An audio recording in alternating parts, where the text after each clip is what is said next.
Hello, ladies and gentlemen, and welcome to episode 17 of WesterosCraft Walks with your devoted host, DutchGuard. We're here with part 3 of our Lannisport tour, and sorry for the delay in getting out this video. I went on a brief little holiday to the south of France. It was lovely, and got my laptop repaired at the same time. Two birds, one stone, you know what I mean? And we're back up and running and ready to bring you new content from our world of Westeros.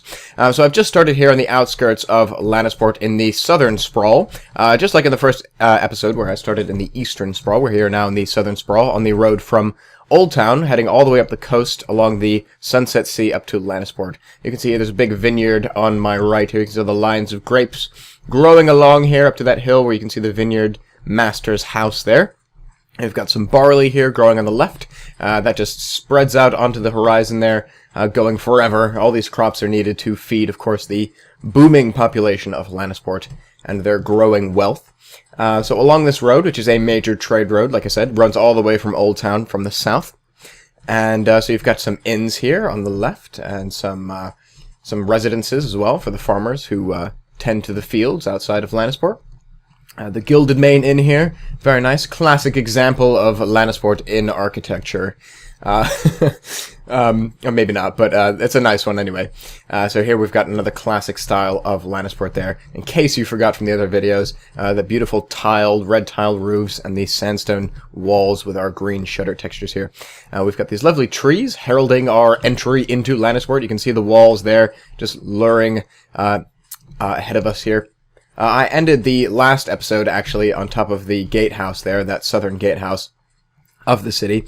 And in today's episode, we're going to walk through this gatehouse. We're going to head along the wall here to the Sunset Sea. You'll see that in my last episode, I mistakenly called that the Narrow Sea. My bad. I do get them confused very, very often. But we are definitely on the coast of the Sunset Sea, on the western coast of Westeros. So here we've just gone through the southern gate of Lannisport, and we're back in this square where we walked through in our last episode. Now there's that theater we checked out. And we're going to walk along here to the western and southwestern portion of the city, where there's a little bit more of a poor area. Areas that I don't think I've been able to show off as much as the wealthier areas, but they're equally detailed and equally fun to explore. Got lots of storehouses here and lots of sort of blue-collar craft workers here, you might say. Lots of sort of smiths and maybe potters and painters and, poor artists. But let's head up onto the wall, actually, and we can get a really good view of the city from the wall, and we'll walk around, and there's actually a really cool lighthouse at the end of the wall that we can take a look at. So we're going to walk around here. You can see these beautiful crenellations or merlons along the walls here with the little platforms, good for defense. You've also got these murder holes along the walls. Just in case there's someone below trying to climb up, you pour hot boiling oil on them.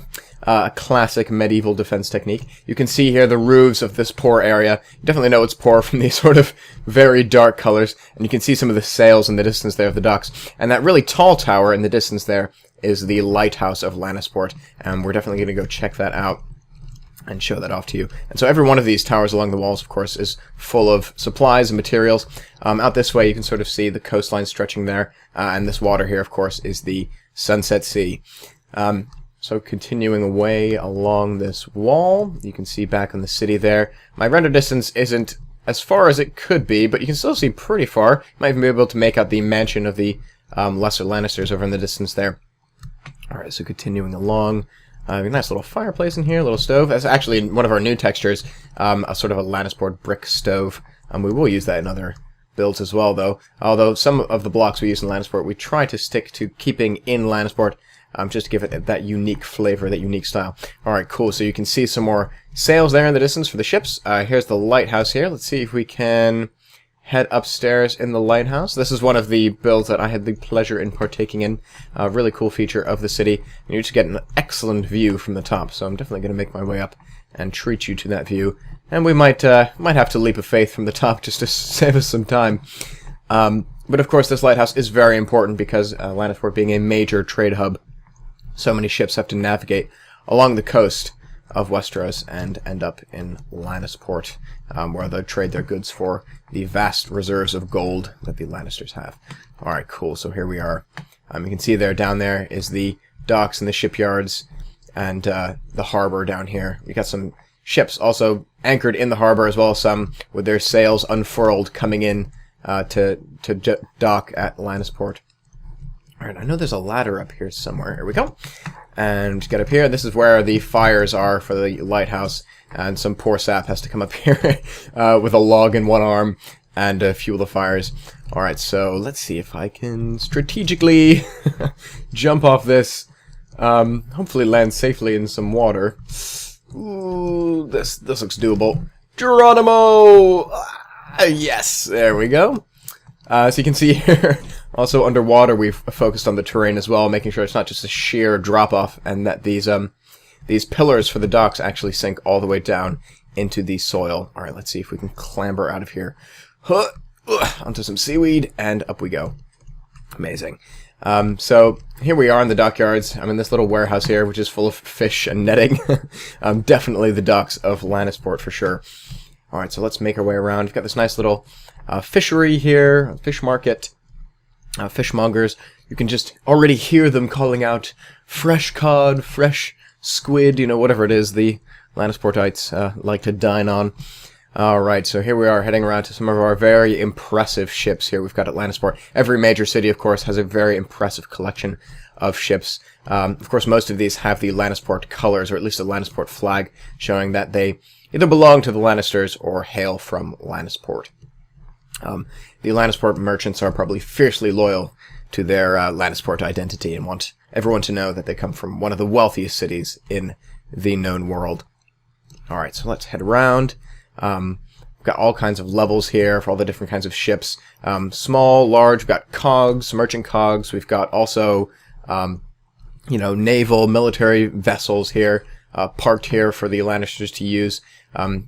For the occasion that the Iron Islanders ever decide to foolishly attack Lannisport, which has never happened in the history of Westeros, but who knows, just in case. But of course, the Lannisters, being very close to the sea, also have a pretty strong naval force.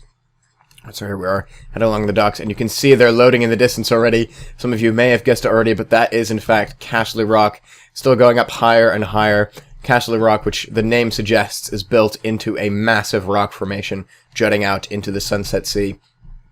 And that'll be the focus of our next video.